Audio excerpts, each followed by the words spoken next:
Hello guys, welcome back to the channel. In today's video, I'm going to show you how you can redeem codes on Discord.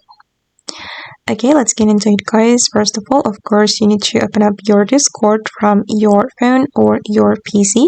And then you're going to go to the Discord setting. You can click on this user settings icon here. And you're going to scroll down until you find gift inventory. Tap on that, and here guys you'll be able to redeem codes on Discord. You just need to input the codes or enter the codes here and then tap on redeem. Okay guys, and that's all the way to redeem codes on Discord. I hope this video will be useful for you guys. Thank you so much for watching, and if you found this tutorial useful, don't forget to hit the like button, leave your comments, and also subscribe to this channel. See you in the next video guys. Bye.